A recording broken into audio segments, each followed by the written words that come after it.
Bom dia a todos. Bom dia a todos. Hoje é um dia muito especial para todos nós. Meu nome é Luciene Redondo, sou assistente social, coordenadora do projeto Inserir. É uma alegria para todos nós receber todos vocês aqui nessa casa, que é uma casa também, né, de muitas pessoas, onde as pessoas têm encontrado aí tratamento, prevenção, pesquisa, e nós estamos hoje dando início, então, à primeira feira de oportunidades para pessoas com deficiência psicossocial e mental, a FOCO. A FOCO é uma iniciativa do Ministério Público do Trabalho, né, financiada pelo projeto, financiada pelo Ministério Público do Trabalho, a partir de uma iniciativa do projeto Inserir, mas é uma feira de todos e para todos, né? É uma feira que tem aí o intuito, né, de dar oportunidades para que pessoas, por exemplo, com esquizofrenia, com transtorno bipolar, possam encontrar verdadeiramente a inclusão e contratações efetivas aí pela lei de cotas voltadas para pessoas com deficiência.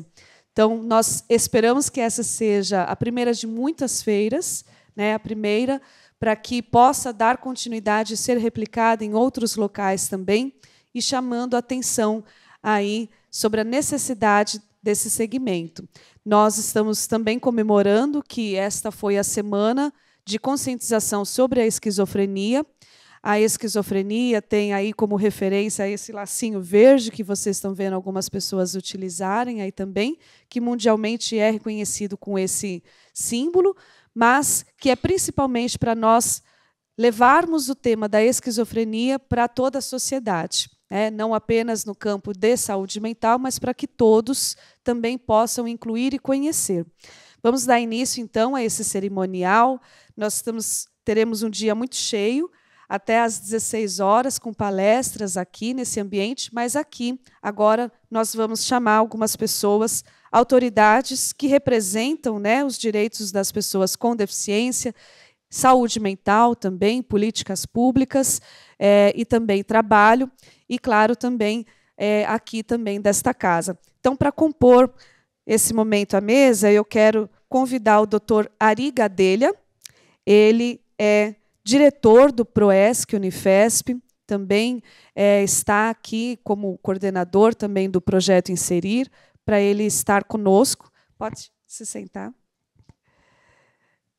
Quero chamar aqui também à mesa a Cláudia Rudiero Long. Ela é diretora municipal de saúde mental aqui em São Paulo. Também está a oportunidade. Pode sentar mesmo. Obrigada.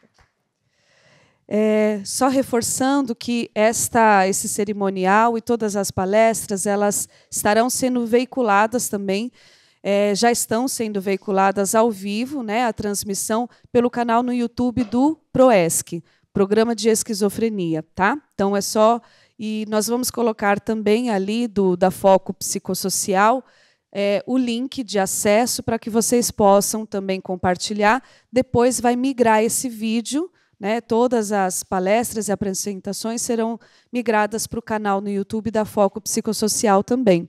Então, conforme a gente vai ter um bate-papo aqui, né, eu pedi para que eles se apresentem, que possam trocar aí um pouquinho de informações sobre a relevância desse evento. Obrigada. Bom dia a todos. Que alegria, né?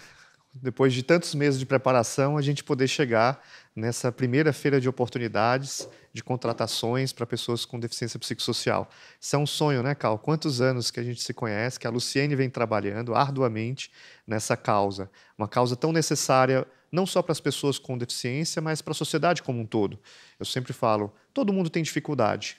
Todo mundo sabe que viver é enfrentar desafios. Algumas têm mais desafios. E uma sociedade melhor é uma sociedade mais acolhedora. É uma sociedade que entende o que são essas dificuldades e que dá oportunidade. Eu acho que a gente ainda, aqui no Brasil, estamos muito longe daquilo que deveria ser. Mas, certamente, passos que têm sido dados ao longo do tempo têm transformado a sociedade numa sociedade que acolhe e dá mais oportunidade para as pessoas com deficiência. E essa feira ela possa ser a primeira de muitas que nós possamos realizar inúmeras, que todo ano tem uma feira, para que a gente possa realmente trazer a pauta e a discussão da deficiência como ela deve ser feita. Foi até difícil trazer as pessoas para cá, porque já estava funcionando a feira, as pessoas já estavam fazendo seu cadastro. E é isso que a gente quer, que aqui não seja só um local que a gente possa falar e discutir o tema, mas que também seja de transformação. Então, nesse sentido, eu, como coordenador do PROESC, o Programa de Esquizofrenia, quero agradecer demais a iniciativa. Eu tenho que dar realmente o destaque que merece a Luciene, porque o PROESC, o CAISM, a Escola Paulista, nós estamos dando o apoio institucional, mas são pessoas como a Luciene, que fazem a liderança, que acreditam nesse movimento, que podem fazer a diferença. Nesse mesmo sentido, eu queria agradecer a presença de todas as autoridades aqui, todo esse apoio, isso é importantíssimo, fomentar essa rede de colaboração, porque a causa exige isso, e também, especificamente, agradecer ao Ministério Público do Trabalho, que foi quem deu o financiamento para tornar esse sonho uma realidade. Bom, não vou me alongar muito, é um dia cheio, é um dia que é de fala, mas é de contatos, de conexões humanas e de transformar essas conexões numa grande rede que vai acolher e dar oportunidade para as pessoas. Então, é isso que eu tinha para falar. Muito obrigado.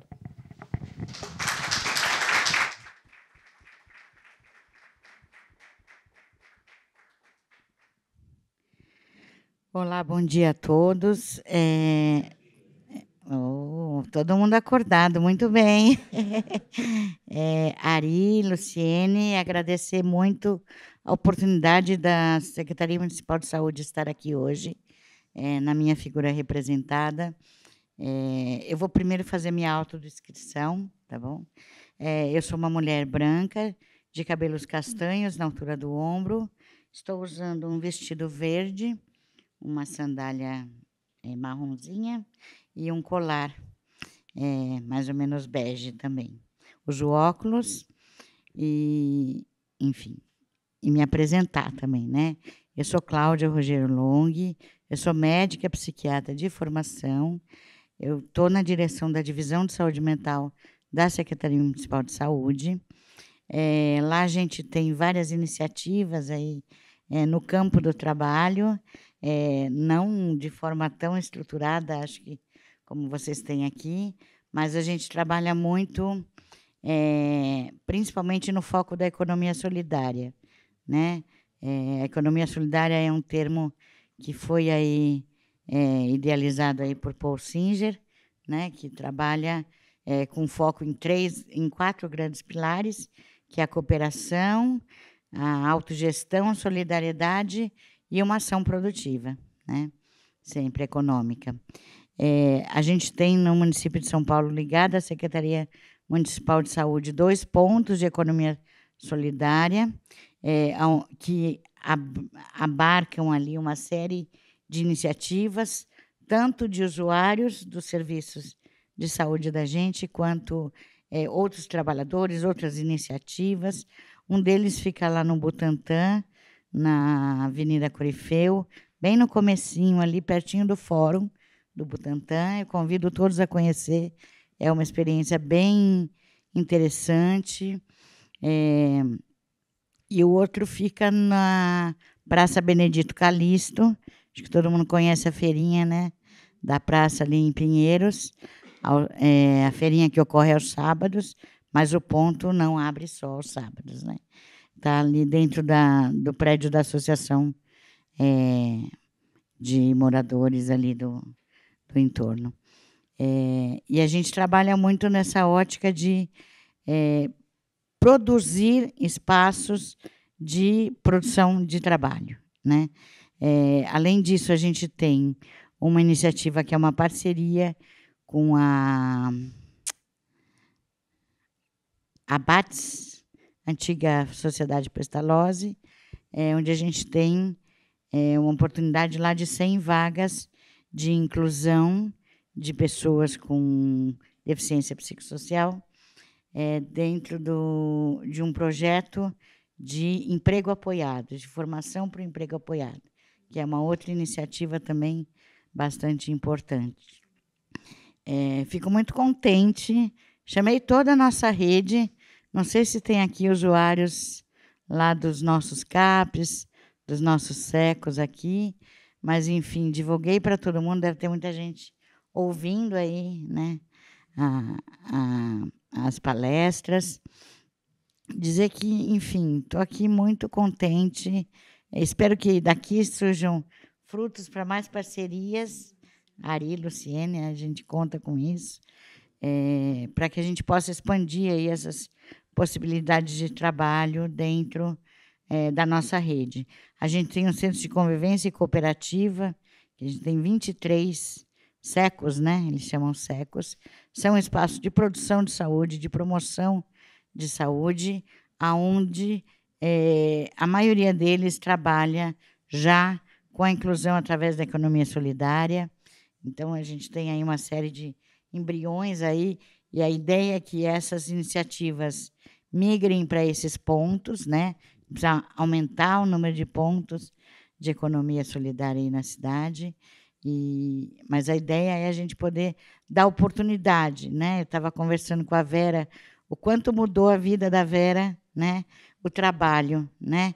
O lugar, né, social e o lugar identitário, né? Porque o trabalho identifica a gente, né? Eu comecei a minha descrição dizendo: eu sou Cláudia, médica, né? Enfim, isso fala da gente, isso fala, né, de quem a gente é.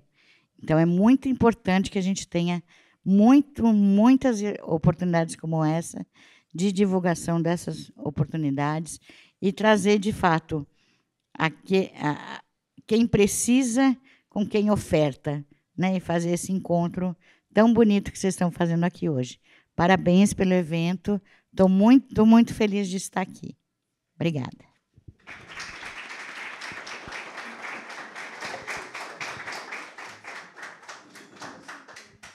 Eu acho que a Cláudia falou muito bem, né, sobre quem precisa e quem oferta, né? E que também a economia solidária, né? A economia solidária, ela é a marca da saúde mental também, né? Em muitos, e a gente também utiliza muito também dos SECOS aqui, encaminhamos nossos pacientes, né? Sabemos o quanto que a rede é super bem articulada e tem aí muitas coisas para oferecer. Aproveitando também, nós teremos hoje aqui, nós temos uma economia solidária através do ponto de encontro, né, que é uma oficina da culinária dos pacientes do Hospital Dia, do HD, que inclusive estará aqui no corredor, oferecendo ali uma cantina e como economia solidária, né? Então, esse ponto de encontro, tudo ali que é vendido, é feito pelos pacientes e tudo é revertido também para eles que participam dessa oficina, né? Então, é extremamente importante para nós também poder contar com a Secretaria Municipal de Saúde nesse sentido, né? De saúde mental. Também a gente sabe quantos desafios existem aí dentro da rede, mas se nós somarmos esses esforços, eu acredito que são grandes oportunidades que dá para se fazer. Como a gente costuma dizer, o trabalho ele não tem que ser igual para todos no sentido da oferta de. Algumas pessoas vão querer e conseguir trabalhar 8 horas diárias num trabalho formal, outras pessoas se adaptam melhor num trabalho autônomo ou de geração de renda através da economia solidária. O que a gente não pode é restringir a forma de trabalho, né? E quando nós encontramos aqui a possibilidade também do trabalho via lei de cotas para pessoas com deficiência, foi dizer para eles assim: se você quiser, você pode também utilizar essa política, porque ela também está para você. Mas também nós temos pacientes nossos também que trabalham fora da lei de cota ou que têm o seu próprio negócio, têm um empreendedorismo. Então, muitas coisas são possíveis aí, né? Então, a gente fica muito feliz de poder passar para todos que estão aqui, que estão nos assistindo, também essa possibilidade que, apesar de existirem algumas dificuldades relacionadas mesmo a um diagnóstico, essas dificuldades elas não limitam e não se assemelham à incapacidade, né? É possível, então, trabalhar. Então, queria saber se o Ari quer colocar mais alguma coisa também. A minha experiência é da esquizofrenia, né? E o que eu vejo é esse papel transformador, como a Vera colocou, né? De como que o trabalho ele pode gerar uma mudança como a Cláudia colocou, a questão da identidade, né? A gente se identifica pelo nosso nome e pelo que a gente faz. E o que a gente faz tem vários aspectos. O que a gente faz diz quem são os nossos amigos, quem são os nossos vínculos sociais. Para uma pessoa com esquizofrenia, a esquizofrenia, como várias doenças mentais, e, portanto, no rol dos deficiências psicossociais, a pessoa tende a ficar isolada, ela tende a ficar voltada para o mundo interno e, com isso, perder os seus vínculos. O trabalho é uma condição que essa pessoa tem de restabelecer vínculos, de se colocar num local onde ela vai estar em contato com outras pessoas. Então, o trabalho, quando a pessoa está preparada para isso, ele é terapêutico. Ele permite a essa pessoa exercer a sua sociabilidade. Ela exige que essa pessoa desenvolva de novo capacidades cognitivas. Então, o trabalho ele é uma via de mão dupla nesse processo. Ele é um local para essa pessoa poder se apresentar diante da sociedade, mas ela também tem uma função terapêutica absolutamente importante. E, por outro lado, para a gente que trabalha com esquizofrenia, a gente imagina, cada pessoa com esquizofrenia consegue ir para o seu local de trabalho, consegue falar das suas dificuldades, consegue falar do trabalho do que é a esquizofrenia, ela talvez tenha o maior impacto que a gente pode ter sobre redução de estigma, porque aí a doença deixa de ser uma doença e vira uma pessoa. E a pessoa com esquizofrenia normalmente é maravilhosa. Ela tem grandes capacidades, ela tem grandes coisas a ensinar para a gente. Então, eu acho que o trabalho tem esse papel transformador para a pessoa e para a sociedade, mais especificamente aí nesse campo da esquizofrenia. E o que a gente observa há mais de 15 anos, né, com Inseri, é o tanto de bons exemplos que fazem com a gente saber que é difícil, mas é possível e vale muito a pena fazer isso. Agora eu vou pedir para vocês, né, uma salva de palmas para eles, para a gente poder ouvir outras pessoas. Obrigada. Agradeço. Obrigada. Isso, pode deixar.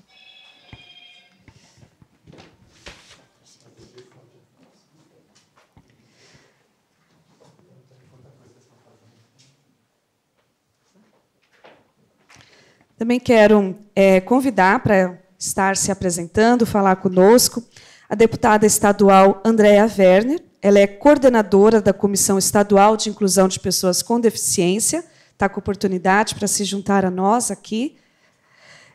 Também convidar para estar aqui conosco a Ana Paula Nedavasca. Ela é secretária executiva estadual da Secretaria Estadual de Pessoas com Deficiência, também está com oportunidade. A deputada Andréa tem sido incansável aí, né, em toda a ação para pessoas com deficiência, tem falado por muitos, né, e nós também nos aproximamos. Acho que uma função também, né, dos serviços de saúde é representar, aí, militar os direitos das pessoas com deficiência. E quando nós buscamos a Andréa Werner, fomos prontamente recebidos, fomos prontamente acolhidos, né? E também já algumas coisas, né, foram apresentadas aí caminhando, principalmente porque, apesar da pessoa com esquizofrenia ser reconhecida como uma pessoa com deficiência, nós temos ainda uma barreira muito grande, principalmente nas questões normativas, porque alguns dizem assim, não é deficiência. Isso parte, às vezes, até mesmo de uma resistência, acho que diria assim, não sei se a deputada concorda, sobre o estigma da saúde mental, de não querer, né, essa pessoa nem no lugar do campo de inclusão de pessoas com deficiência e também não querê-la no lugar da saúde mental, ou então dizendo... É muito difícil, é um limbo, né? Nós também tivemos uma outra atividade ontem em relação a pessoas com esquizofrenia, e nós discutimos um pouco sobre isso, que a pessoa com esquizofrenia ou com transtorno bipolar, que podem ser reconhecidas como uma pessoa com deficiência mental ou psicossocial, às vezes tem muita dificuldade. E, graças a Deus, a Andréa também aí intercedeu por nós e está caminhando aí com alguns projetos de lei. Então, vou passar a oportunidade para a Andréa, deixar aí a fala com ela. Obrigada. Bom dia a todos e todas. Eu não diria que eu sou incansável, eu diria que eu sou indesistível. Eu canso, mas eu não desisto. É um prazer estar aqui com vocês, vou fazer minha audiodescrição. Eu sou uma mulher de pele branca, tenho olhos castanhos, cabelos castanhos lisos com luzes nos ombros, estou com uma camisa de estampa animal, uma calça jeans e um sapato marrom, e o meu sinal em libras é esse W que sai da testa e faz uma ondinha assim. W é do meu sobrenome, Werner. Eu tenho uma trajetória muito interessante para falar desse assunto, porque eu só estou aqui porque eu tive um filho, né, que foi diagnosticado com autismo aos 2 anos de idade, e muito rapidamente eu comecei a perceber como a sociedade trata as pessoas com deficiência, e principalmente as pessoas com deficiência psicossocial. Né, a primeira vez que o meu filho teve uma matrícula recusada em uma escola, ele tinha 2 anos de idade, e ele usava fralda, e a escola não tinha nem olhado para a cara dele. Eu liguei para falar da matrícula, estava tudo certo, tinha vaga, me falaram dos materiais, de tudo que eu tinha que levar, do preço da mensalidade. E aí me ocorreu comentar que ele tinha acabado de ser diagnosticado com autismo e a pessoa parecia que tinha falecido do lado de lá, falou, eu preciso falar com a minha coordenadora, e quando ela voltou, finalmente, ela falou, a gente não vai poder oferecer o que seu filho precisa. E eu senti como se fosse uma facada no peito, porque na hora eu entendi o que estava acontecendo. Nem olharam para a cara do meu filho, não sabiam se ele era branco, preto, bonito, feio. Ele era um bebê e já negaram a vaga na escola para ele. Então, o diagnóstico do Theo me levou para o ativismo, me levou a escrever 2 livros e acabou me trazendo para a política na medida em que eu entendi que, se a gente não tivesse representatividade, as coisas não iam melhorar.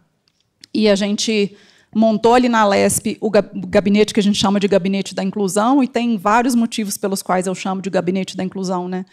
Eu mesma tinha diagnóstico de TDAH quando eu fui eleita, e ano passado eu descobri que eu também sou autista, né? Como diz a minha amiga Vanessa, pé de jaca não dá manga, a gente está falando de condições que são altamente genéticas e herdáveis.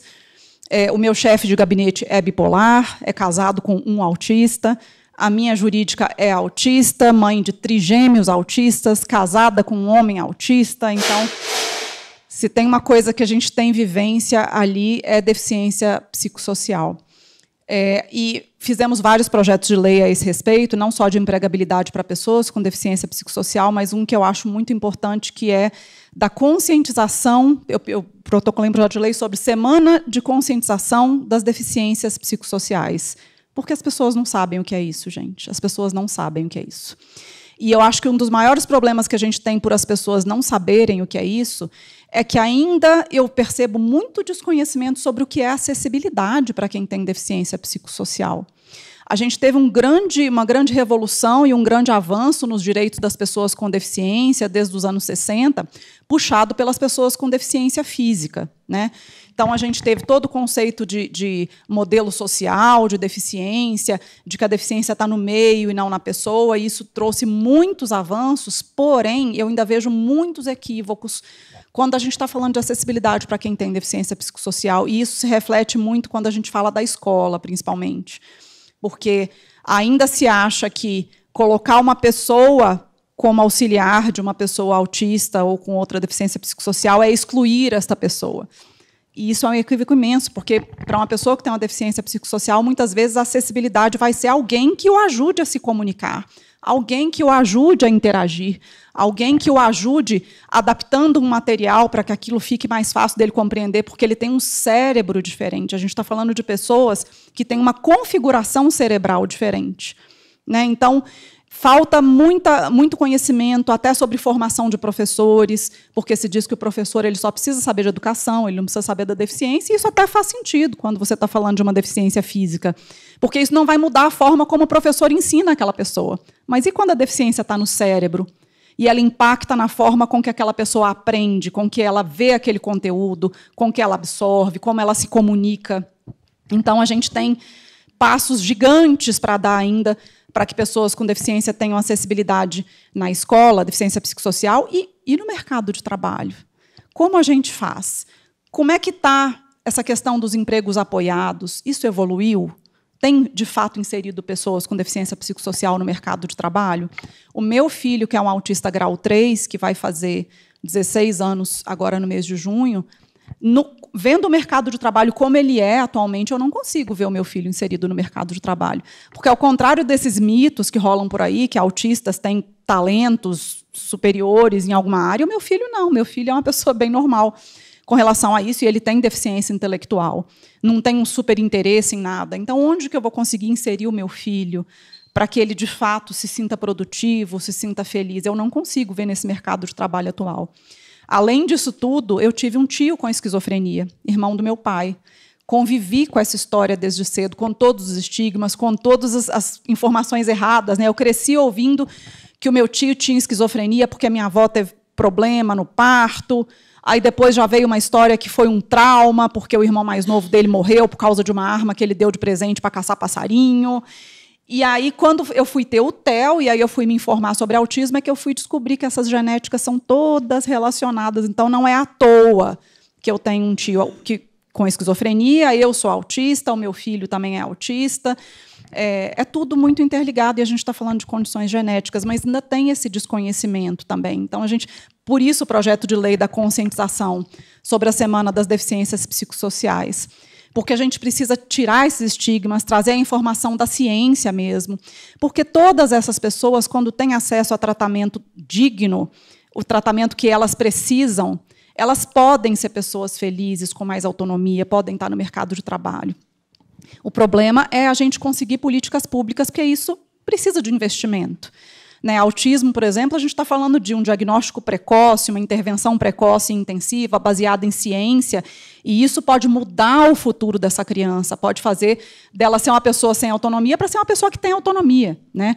Esquizofrenia também é o diagnóstico precoce, que às vezes é muito confundido com outras condições, o tratamento medicamentoso, que muitas vezes não é barato, o acesso a médicos que entendam dessa condição, e todas essas pessoas têm direito a ter um emprego digno.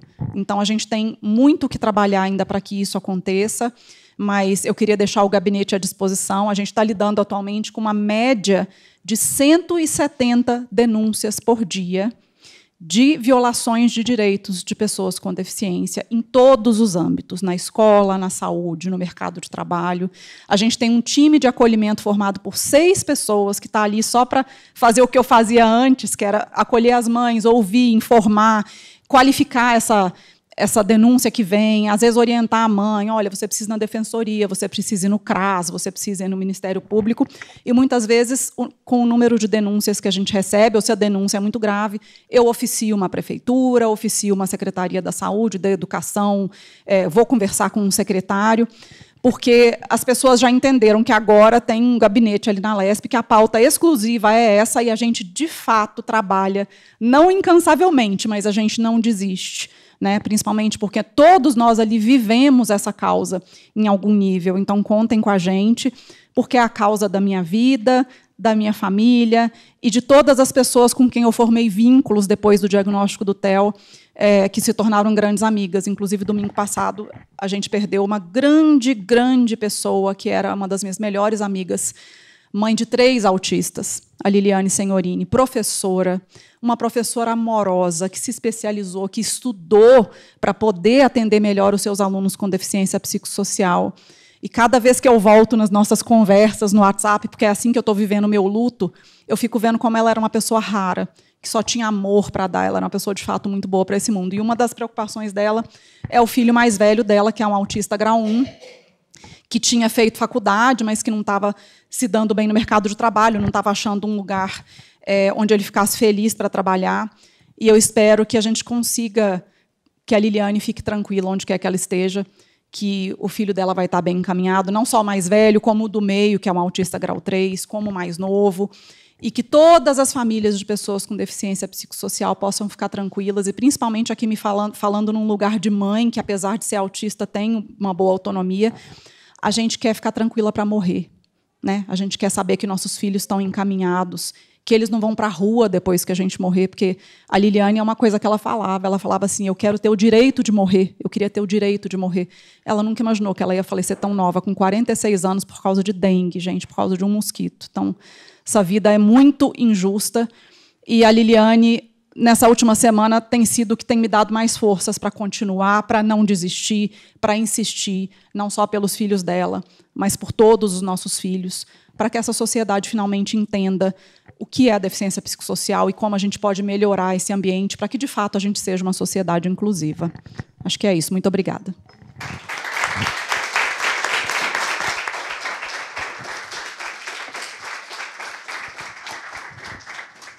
Muito obrigada. Agora vamos ouvir você, né, Ana Paula? A Secretaria Estadual de Pessoas com Deficiência também sempre foi uma grande parceira nossa, né? Há muitos anos, inclusive, para mim, profissionalmente, foi a primeira secretaria a me acolher quando eu busquei apoio, né, para a inclusão profissional, quando eu entrei aqui pelo projeto Inserir. Na época era o PADEF, tinha o programa do PADEF, o Dr. Cal, das antigas, junto comigo, né, Dr. Cal? Nós construímos muitas parcerias aí, e é uma secretaria muito ativa na empregabilidade de pessoas com deficiência, que também inclui pessoa com deficiência psicossocial. Queria que você falasse um pouquinho para nós também. Oi, bom dia. Vou fazer minha autodescrição. Eu sou uma mulher branca, loira, de cabelos crespos. Eu estou preso hoje num rabo de cavalo. Estou vestindo uma blusa, uma jaqueta branca, calça jeans e tênis azul marinho. É um prazer estar aqui hoje. E é realmente o que você falou. A gente tem na secretaria muito cuidado com essa área do emprego, porque é óbvio que ninguém trabalha só sem pensar no dinheiro, né? Além do salário, daquele valor que vai ajudar na qualidade de vida da família, da pessoa e tudo isso, eu acho que o emprego é mais que isso. O emprego é dignidade, né? O emprego traz a dignidade, a autonomia para a pessoa. Eu produzo, eu tenho o meu dinheiro, que eu fiz com o meu trabalho. Então, assim, eu acho que o emprego realmente é fundamental. Nessa parte da deficiência psicossocial, realmente a gente ainda tem muito tabu, né? Muitos estigmas que ainda não foram quebrados. O autismo está quebrando um pouco desse estigma, né? Porque tem se falado mais sobre o assunto, mas assim, tem muita coisa a ser feita ainda, e que é o que eu digo na atitudinal, né? Acessibilidade atitudinal. Todos nós precisamos entender o que é o autismo, o que é a esquizofrenia, e lidar com isso de uma maneira natural, porque as pessoas têm uma coisa de transformar qualquer deficiência ou qualquer doença, é tudo tabu. Então, você não fala, a pessoa não fala pessoa com deficiência, fala uma pessoa especial. Gente, é uma pessoa com deficiência. Quando a gente começar a tratar as coisas de maneira mais simples, as coisas ficam mais fáceis de lidar, porque fica aquele tabu, né? Ele tem um probleminha. Gente, é uma pessoa com deficiência. Quando a gente começa a falar disso abertamente, de uma forma clara, porque não, por que vai esconder, né? A coisa flui, a informação chega às pessoas, e a gente entende que a pessoa que está do meu lado, que tem uma deficiência, tem potencial para tudo. Ela pode estar onde ela quiser. A nossa parte como poder público é tentar diminuir as barreiras sociais, né? As barreiras atitudinais, as barreiras que existem e que dificultam a vida do outro. A coisa é muito mais simples do que a gente imagina, né? Teorias, isso, aquilo. Não é. A hora que a gente começar a ter mais informação e tratar a coisa de maneira clara. Por que eu não vou falar? Não é? As pessoas fazem isso não é por mal, né? É uma pessoa especial. É uma pessoa diferente. Gente, é uma pessoa com deficiência, é uma pessoa com autismo. Quando a gente trata a coisa do jeito que ela é, fica muito mais fácil. Uma pessoa especial. O que é uma pessoa especial? Todas as pessoas são especiais porque todas as pessoas são diferentes. Então, a hora que a gente trata uma pessoa com autismo, você sabe do que você está falando. Ou você tem como obter informação sobre aquilo. Bom, uma pessoa com autismo, como é que a gente lida no dia a dia? Como é que a gente conversa? Perguntar, então, para a pessoa, você tem uma deficiência? As pessoas quase morrem. É óbvio que a gente tem que ter bom senso e educação. Mas falar sobre o assunto é o primeiro passo. E agora vamos ao assunto do dia, né? Que é o emprego. A gente tem um programa que, na verdade, é o meu programa mais queridinho ali, que é o PEI, que é o Programa de Emprego Inclusivo. A gente executa junto com a Secretaria de Desenvolvimento Social, né, que é a secretaria responsável pela essa área de emprego, trabalho, empreendedorismo, e essa parte toda do emprego inclusivo fica a gente que toca lá da secretaria. Infelizmente, a gente hoje tem apenas 20 pontos no estado, mas a gente já aumentou esse ano, graças a Deus, uma parceria com os PATs, que são os postos de atendimento ao trabalhador. Então, hoje, qualquer PAT está apto, e aí a gente aumenta bastante a nossa rede, para 230 pontos no estado, a receber o currículo dessa pessoa com deficiência. E qualquer deficiência, não é? A psicossocial a gente não vai tratar. Não, qualquer deficiência. E aí a gente executa o emprego apoiado, que é uma coisa que eu acho fantástica, acho sensacional. A gente não está ali para fazer aquele match, sabe? A empresa X precisa de 20 pessoas com deficiência para cumprir a cota. Vem vocês 20, vão para lá. Não é assim. Isso já foi assim há um tempo atrás. Ainda existe, é óbvio que eu não vou dizer para vocês, não, o mundo é lindo e maravilhoso, mas dentro do PEI a gente não trabalha dessa forma. A gente senta com a pessoa com deficiência que trouxe esse currículo, faz uma entrevista, isso leva mais de 1 hora para entender o que aquela pessoa quer e quais as habilidades dela. E aí a gente faz o serviço contrário, vai buscar essa vaga. Vai na empresa. A gente também trabalha a pessoa com deficiência, mas a gente trabalha a empresa. A empresa, a gente dá todo o suporte, faz assessoria de acessibilidade, quando precisa, palestra para a equipe que vai trabalhar junto. E depois que essa pessoa é contratada, a gente acompanha ela por 1 ano. É fácil? Não, não é. Ainda é difícil, a gente ainda tem aquele monte de preconceito da empresa que abre uma vaga para pessoa com deficiência, você manda 30 pessoas e ele não achou ninguém. Aquela história aqui que é o cego que enxerga, o surdo que ouve, mas aí é o nosso trabalho de dia a dia, de formiguinha, de conscientização. Mas o programa é muito legal. Esse é o que a menina dos olhos, lá, pelo menos, da secretaria. A gente está pelo estado inteiro, tem um site, estamos correndo atrás das vagas, a gente tem vaga. E aí, por exemplo, a pessoa chegou e você fala, calma, vamos fazer uma capacitação? A gente também tem os cursos de capacitação acessíveis, todos acessíveis, para essa pessoa poder voltar para entrar no mercado com qualidade. Não a gente não quer mais aquela coisa de só temos vagas para empacotador. Isso foi há muitos anos atrás. Há muitos anos atrás, realmente, a gente falava de pessoa com deficiência que não teve acesso à educação, que não fazia parte. Era aquela que ficava escondidinha dentro de casa, nem pensava-se nisso. Só que o mundo mudou. Graças a Deus, hoje, a gente tem pessoas com deficiência, com todos os tipos de deficiência, formados em faculdades. Sabe aquela história de que não existe pessoa com deficiência capacitado? É mentira. É mentira. Se a gente pegar...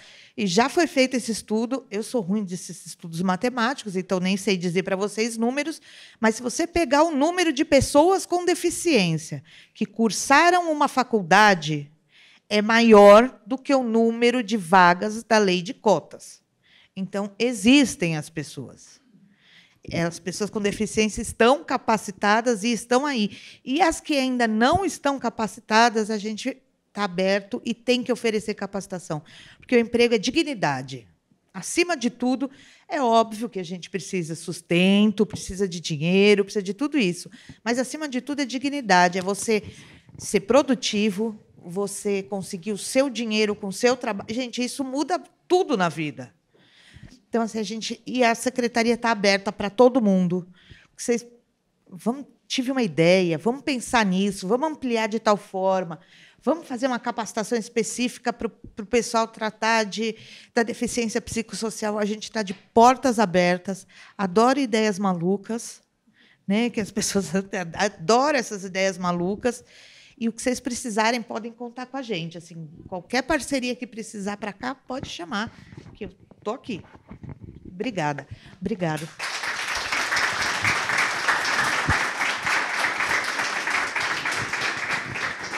Com certeza nós vamos chamar, né? Pode chamar. Com certeza. O que a gente faz é realmente buscar aí, oportunidades, né, e fazer novos projetos aí para que a gente possa movimentar essa realidade, né? Você falou coisa muito importante sobre a questão tanto do emprego apoiado quanto da capacitação e a escolaridade, né?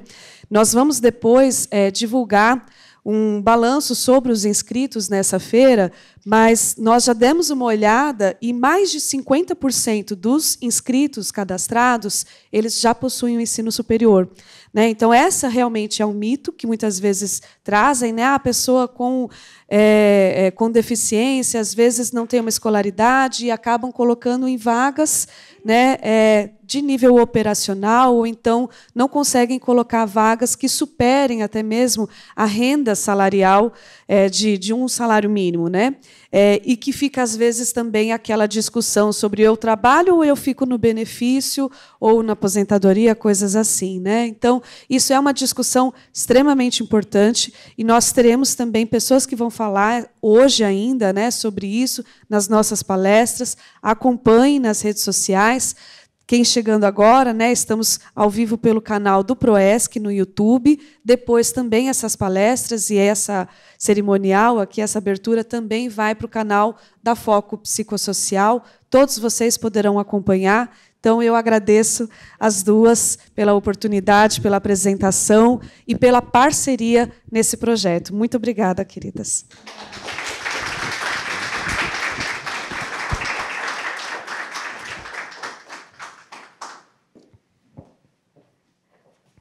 Bom, continuando as apresentações, eu gostaria de convidar agora para estar aqui ao meu lado a Vera Gomes.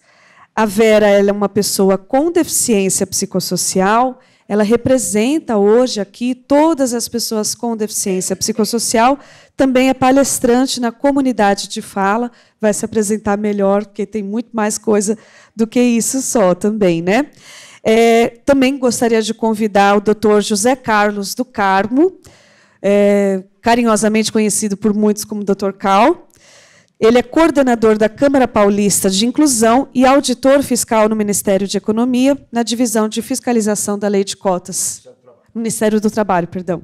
Pode tomar mesmo. Começar com a Vera, né? Vera é uma grande amiga nossa aqui, uma pessoa que, para nós, traduz a superação, traduz aí o que nós queremos trazer também para essa feira, né? Uma feira que traz a verdade em relação à existência de uma deficiência e de pessoas que podem falar por si mesmas, né? A Vera é uma pessoa que não apenas faz isso, como também ensina outras pessoas a fazer isso através das mentorias que ela oferece. Então, queria que você falasse para nós um pouquinho como foi esse seu caminho em relação à deficiência psicossocial e o que você vive hoje dessa deficiência, seja de limitações, mas principalmente o que você já conquistou. Se você pudesse falar para todos nós. Obrigada, bom dia. Eu acho que uma vez eu fiz um vídeo falando sobre lei de cotas e uma pessoa comentou. Ela se sentiu ofendida porque as pessoas com esquizofrenia são consideradas pessoas com deficiência. Ela se sentiu ofendida. Eu respondi para ela, não é nenhum desmérito você ser considerado pessoa com deficiência. Você vai agregar valores, vai agregar direitos, vai agregar coisas que vão melhorar a sua qualidade de vida e te dar mais dignidade, mais pertencimento à sociedade. Então, eu acho que não é nenhum desmérito. Eu acho que é importante a pessoa se ver como pessoa com deficiência, porque não é uma coisa que vai te capacitar. Ser deficiente não é incapacitado. É uma pessoa com limitação, como disse a Luciene. É uma pessoa que tem uma dificuldade maior, mas ela não é uma pessoa que não seja capaz de fazer algo pela sociedade, que não seja capaz de contribuir com a sociedade. Então, eu sou uma pessoa com esquizofrenia E hoje eu participo do projeto Comunidade de Fala, que são pessoas que dão palestras sobre superação, pessoas com deficiência psicossocial, que narram suas histórias de superação. E nesse projeto eu pude ser incluída. Através desse projeto, o doutor Ari falou uma coisa muito importante: incluir socialmente. A inclusão não é só no trabalho, mas incluir socialmente. Esse projeto me incluiu socialmente. E, através da inclusão social, através da inclusão de amigos, de pertencer a uma comunidade, pertencer a uma tribo, eu pude ser inserida também profissionalmente depois que me aposentei para a prefeitura. Então, hoje eu sou uma palestrante, sou uma mentora, sou uma pessoa incluída na sociedade, contribuo com a sociedade de uma forma do meu trabalho voluntário, do meu trabalho com mentoria, do meu trabalho como palestrante.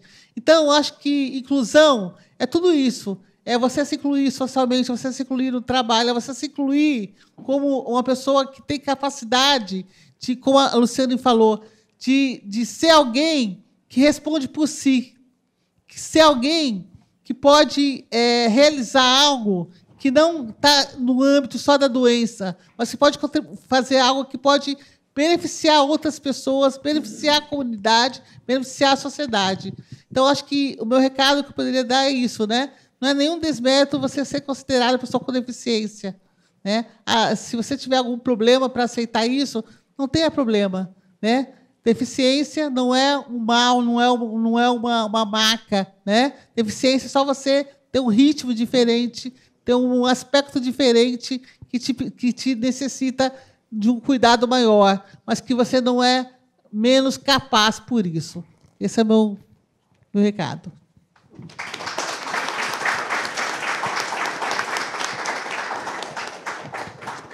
Muito bom, Vera. Dr. Cal, José Carlos, né? Ô, Dr. Cal, vamos. Dr. Cal. Dr. Cal é um grande amigo, né? Um grande parceiro, uma pessoa que nós, né, admiramos muito. Digo nós, todas as pessoas que estão aí atuante, acredito na causa da pessoa com deficiência, principalmente aqui de São Paulo, mas também nacionalmente, conhecem ou já ouviram falar do senhor, né? Desde quando também nós iniciamos o projeto Inserir, colocando aí a ótica da possibilidade de contratação pela lei de cotas, foi uma das primeiras pessoas que nós visitamos, né, e falamos, conhecemos aí o Dr. Cal, e ele abraçou. O projeto Inserir é parceiro, né, da Câmara Paulista de Inclusão desde o seu princípio, né, logo, acho que no primeiro ano, e temos caminhado, né? Mas é um grande parceiro porque ele principalmente nos auxilia nas questões de dúvidas em relação, às vezes, alguém aceitar ou não algum laudo, o laudo seu não reconhecido como pessoa com deficiência, mas principalmente por todo o trabalho e legado que eu acredito que o senhor tem aí na causa da pessoa com deficiência. Então, chega aqui de delongas, passar a fala para o doutor. Bom dia. Estou à frente do auditório e não me esqueci do microfone. Esta é mais uma preocupação, acho que todos sabem, que a gente tem que ter na eventualidade de termos alguém com deficiência visual, a gente falar fora do microfone para que ela possa nos localizar. Ainda nesse sentido, uma breve autodescrição: eu sou um homem de pele branca, moreno, barba e cabelos grisalhos, uso óculos, visto uma camisa azul e uma calça jeans azul também, sapato preto. E o meu sinal de Libras é médico de bigode.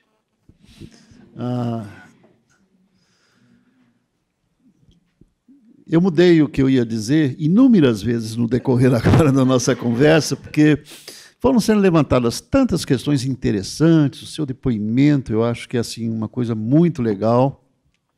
Mas muitos falaram da importância do trabalho na nossa vida, e isso é inegável.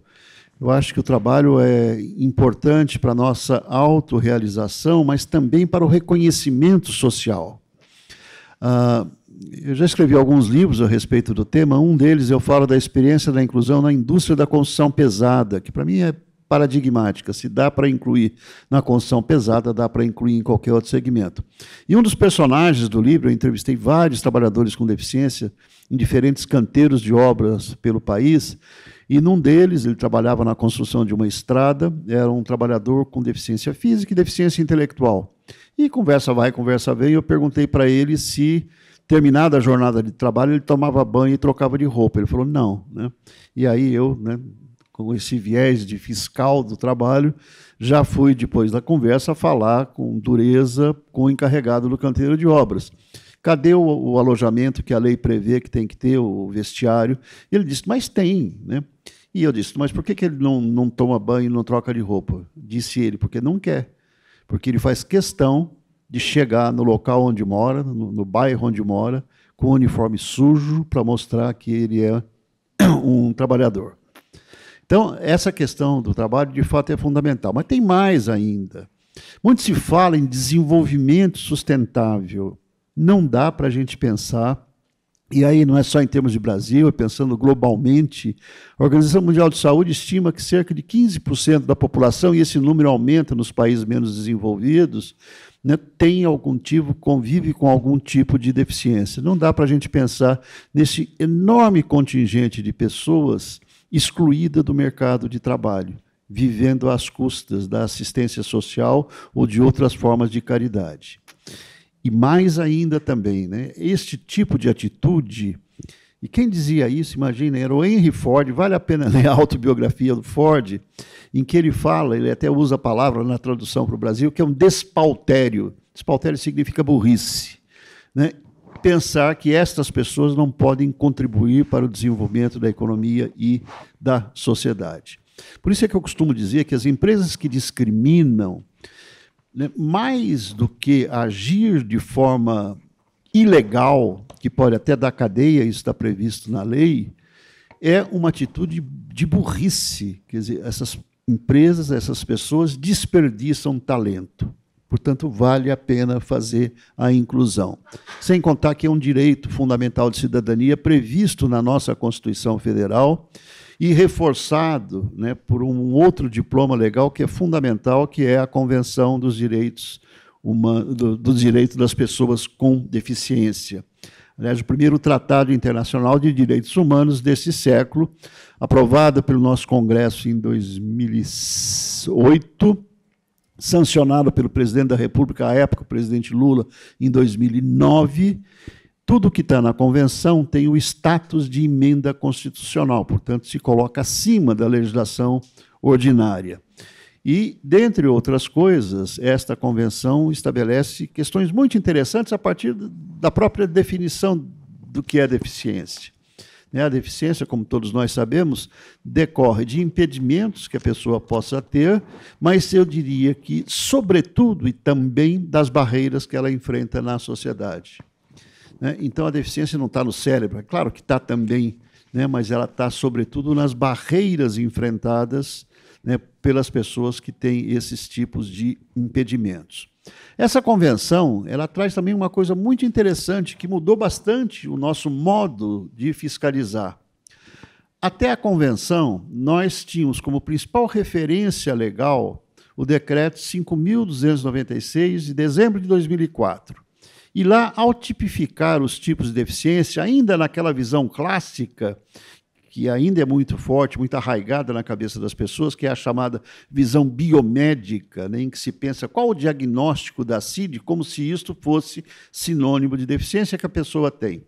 Mas lá, ao tipificar, né, as deficiências, se dizia que elas poderiam ser física, auditiva, visual, múltipla ou mental. Mas, ao lermos o conceito de deficiência mental, estava dito que deficiência mental, quase que literalmente, é aquela situação em que a pessoa tem uma capacidade intelectual significativamente inferior à média manifestada até os 18 anos de idade, e que apresenta pelo menos duas habilidades adaptativas comprometidas. Isto, na verdade, é o conceito de deficiência intelectual. Então, nós não aceitamos, eu falava da fiscalização, nós não aceitamos até então pessoas com transtorno mental, com transtorno psicossocial, como sendo pessoas com deficiência, porque a lei assim o dizia. E me lembro também que muitos movimentos organizados de pessoas com transtorno psicossocial à época diziam, que já foi dito aqui, que não eram pessoas com deficiência. Eles eram pessoas que tinham um problema de saúde, mas não eram pessoas com deficiência. Bom, a convenção muda isso e hoje a gente tem, então, essa categoria, por assim dizer, incluída dentre os tipos de impedimentos que podem caracterizar a condição de pessoa com deficiência. Eu falo da legislação e eu digo sempre que eu acredito que, no nosso país, a legislação referente aos direitos das pessoas com deficiência é das mais avançadas do mundo. O grande problema, o grande desafio é colocar em prática tudo isso. E, dentre essas questões legais, também não tenho dúvidas em afirmar com toda a convicção que a principal ferramenta legal que a gente dispõe para garantir esse direito fundamental de cidadania, que é o direito ao trabalho, é a bendita lei de cotas. Lei que, como todas as outras cotas, fazem parte dessas chamadas políticas afirmativas e que tem como grande objetivo um dia deixarem de ser necessárias. Só que esse dia, no caso da lei de cotas para as pessoas com deficiência, chegará quando não houver mais preconceito. Acho que temos ainda um longo caminho a percorrer. Portanto, eu acredito que é fundamental que a gente sempre esteja muito atento na defesa da lei de cotas. A gente vivenciou, particularmente em anos recentes, inúmeras tentativas, não de acabar com a lei, porque isso pegaria muito mal, mas de desfigurá-la de tal maneira, flexibilizá-la de tal maneira, que ela perderia a força que tem hoje. E é graças à lei de cotas, mas mais do que a lei de cotas, é fundamental a fiscalização. É por isso que a atuação da Auditoria Fiscal do Trabalho é imprescindível nesse processo. Eu fiquei muito feliz quando o atual governo abriu concurso para 900 vagas para auditores fiscais do trabalho. Há muitos anos a gente não tem concurso, o número de auditores é extremamente reduzido, mesmo esses 900 ainda é um número aquém da real necessidade, mas já é um alívio a gente saber que poderemos contar com esses novos colegas em breve. Tanto é assim que, quando a gente olha os dados das contratações, a gente vai ver que cerca de 93% das vagas preenchidas no mercado formal de trabalho por pessoas com deficiência ocorrem em grandes empresas, naquelas que são obrigadas a cumprir a lei de cotas. Quando a gente sabe que, aliás, muita gente não sabe, mas os grandes contratadores, as empresas que mais contratam no nosso país são as pequenas e médias. Mas, no caso das pessoas com deficiência, 93% estão em empresas que precisam cumprir a lei de cotas, o que é uma demonstração de que estão lá principalmente pela lei de cotas. Rapidamente, eu fico preocupado com o tempo, eu levantei ontem alguns dados, os mais recentes que a gente dispõe nas bases de dados do Ministério do Trabalho, que tem ainda muitas falhas, precisam aprimorar esses sistemas. Dentre outros motivos de falhas, é porque eles são preenchidos pelas próprias empresas, que muitas vezes erram no preenchimento. Semana passada eu participei de um evento a convite do Ministério Público da 15ª Região, lá em Campinas, em que se convocaram várias empresas que estavam sob termos de ajustamento de conduta. E uma delas, toda cheia de si, disse: nós cumprimos a cota, 100 e poucos trabalhadores com deficiência contratados. Eu tinha levado os dados e vi que, nos dados oficiais, tinha apenas 6 contratados. E a empresa não estava mentindo, só que ela errou no preenchimento do e-social. O e-social, que é esse sistema, vocês sabem que as empresas têm que preencher com os dados de trabalhadores, ele tem 2 campos que tratam de pessoas com deficiência, ou da condição do trabalhador com deficiência. Um pergunta: o trabalhador tem deficiência, sim ou não? Então, a empresa geralmente responde sim, quando é o caso. Mas tem um segundo campo, que nem sempre é preenchido ou preenchido corretamente, que foi o caso dessa empresa, que pergunta: esse trabalhador está na cota ou não está na cota? Então, tem que preencher lá. Bom, com todas essas dificuldades, a gente tem pelo menos um diagnóstico bastante razoável com esses dados que dispomos. Os dados que eu trago aqui são bastante atuais, eles foram coletados em 15 de maio deste ano. E quando a gente vê o cumprimento da cota no Brasil, a gente percebe que temos 604 mil, ou tínhamos nesta época, 604.552 pessoas com deficiência contratadas, o que corresponde um pouco mais, 54% aproximadamente, da lei de cotas, que previa 1 milhão e pouco de cotas. Isso é bom ou é ruim? Né? A gente pode olhar a metade cheia ou a metade vazia do copo. É ruim saber que, passados já quase 33 anos da existência da lei de cotas, pouco mais da metade apenas estejam preenchidas. Tem gente sobrando para preencher as cotas, como já foi dito aqui. Por outro lado, né, a metade cheia do copo mostra aqui a presença deste mais de 500 mil de pessoas com deficiência, desempenhando as mais diferentes funções, mudou a realidade no país e hoje a gente já não se surpreende mais, ou pelo menos não se surpreende tanto, vendo pessoas com os mais diferentes tipos de deficiência desempenhando os mais diferentes tipos de trabalhos. Concluindo, Luciene, a deficiência mental, como assim é classificada nessa tabela, ela ocupa o 4º lugar. Né? Em termos de Brasil, nós temos, segundo esses dados, 43.972 pessoas com deficiência mental contratadas, o que corresponde a um percentual de 7,3% de todas as pessoas com deficiência contratadas pela lei de cotas. Em termos de São Paulo, esse número diminui, quer dizer, mas é uma parcela importante, para 17.409 pessoas, e aí o percentual é um pouco maior do que o nacional. 8,1% das pessoas com deficiência no nosso estado, contratadas pela lei de cotas, são de pessoas com transtorno mental. Muito mais a gente poderia falar, mas há tanta coisa interessante ainda a ser ouvida, e peço desculpas até por ter ultrapassado o meu tempo, eu agradeço a atenção de vocês e reafirmo que o direito ao trabalho é um direito fundamental de cidadania e nós temos que, com toda a nossa convicção e força, defender, enquanto for necessário, a existência da lei de cotas e a sua fiscalização. Muito obrigado.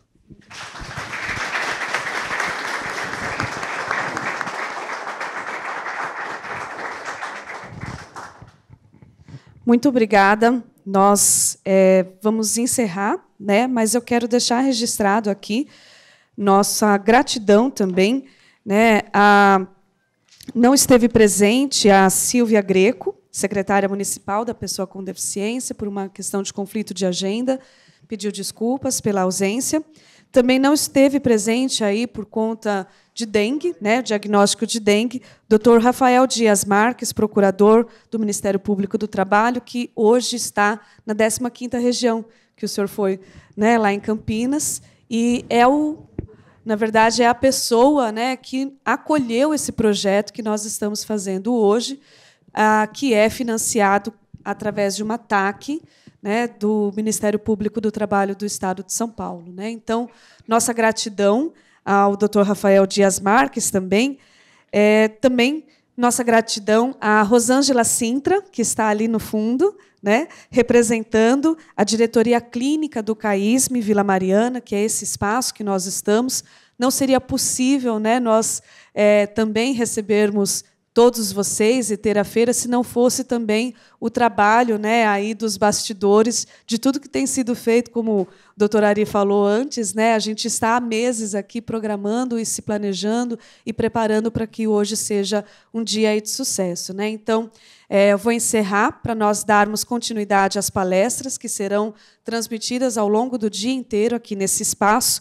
Logo mais nós teremos a palestra do Instituto Rumo Inclusão, sendo apresentado pela Luísa de Paula, sobre a avaliação biopsicossocial na inclusão de pessoas com deficiência. Então, fiquem aqui, aquele que puder, aquele que está nos assistindo também, né, também será gravado, também poderão conferir depois todas as gravações. Então, é isso. Eu vou pedir apenas, antes de nós encerrarmos, para todos os palestrantes que estão aqui presentes, virem aqui à frente para nós tirarmos uma foto oficial. Tá? Então, a deputada, né, Andréa Werner, a Cláudia, também, a Ana Paula, todos nós, e o Isaac trazer a lembrancinha. Pode também... Acho que pode ser aqui embaixo. E aí depois está encerrado.